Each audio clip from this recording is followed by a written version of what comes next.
Assalamu alaikum. My name is Saeed Osama Siddiq and my roll number is 21TE09. Here I am going to implement the first lab on basic plotting of signal. Here is the lab objective of basic plotting of signals. The objective of this lab is to explain digital and importance digital data in context of short search, store and transmit. How to plot signals, writing scripts in MATLAB, Octave and other is creating and calling functions. Here is the task 1. The task 1 is in the context of digital signal processing, elicit an instance and intricacies of encapsulated within the terms of digitals. In digital signals processing, digital denotes discrete time and quantized amplitude, facilitating algorithms, manipulations, efficient storage, and robust transmission. This departure from the analog signals underpins the core principles of DSP.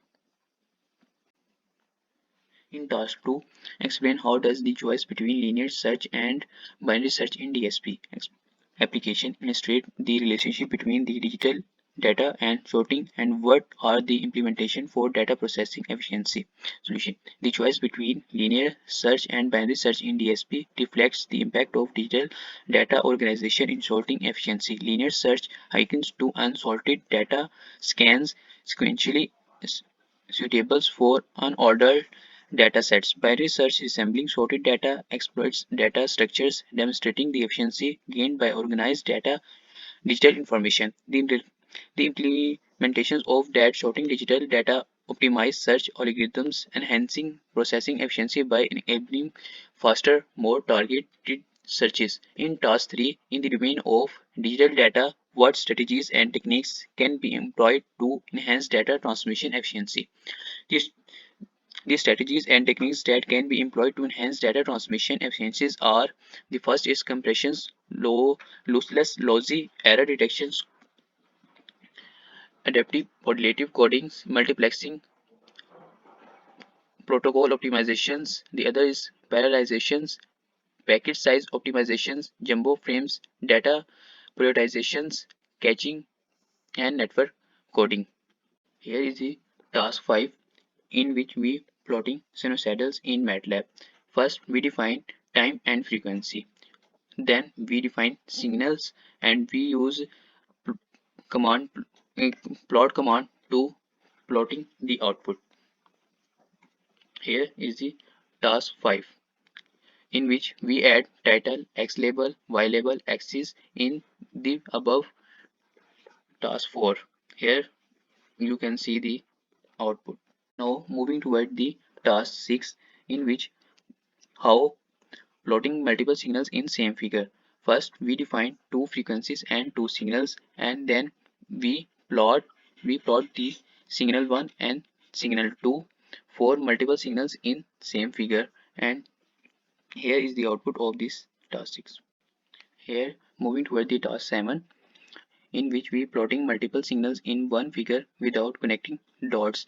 First we define the signals 1 and then we use plot command for plotting the signals, and in which we will get the graph in the form of dots as we defined, and then we define hold on command and then we define signal 2 and plot the graph, and then we plot the signals in red dot as we defines, and we hold off the command and plot multiple signals in one figure without connecting dots. Now moving toward the task 8 in which we making and using a function in MATLAB.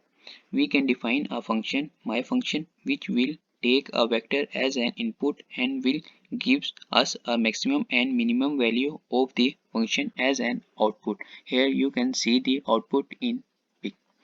And now moving toward the task 9, make a in which make a function mymin that takes a vector as an input and returns the minimum value of that vector. We can define a function mymin function which will take a vector as an input and will gives us a minimum value of the function as an output, and here you can see the output in picture. Now moving toward the task 10, in which we make a function myMax that take a vector as an input and returns the maximum value of that vector. We can define a function myMax function which will take a vector as an input and will give us a maximum value of the function as an output. Here you can see the output. Now moving toward the task 11, in which we make a function myAverage that takes a vector as input and returns the minimum value of that vector. We can define a function myAverage function which take a vector as an input and will give us a average value of that function as an output. Here you can see the output of this. Now moving toward the task 12, in which we make a function mySort that take a vector as input and return the sorted vector, in which we can define a function mySorted function which will take a vector as an input and will give us a sorted value of that function as an output. Here you can see the output. Now moving toward the task 13, in which we make a function myReverse that take a vector as input and return a reversed vector of a given input vector. We can define a function reverse function which will take a vector as an input and will give us a maximum and minimum value of the output. Here you can see the output of this.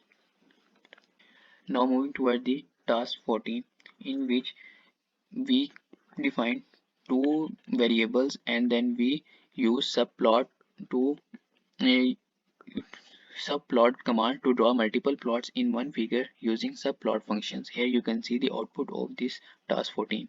Now moving toward the task 15, in which we make a function win4 that display four plotting windows in same figure, in which we define four in which we define function win4 and then we take a 4 vector as an input and use plot command that display four plotting window in same figure. Here you can see the output of all for my side.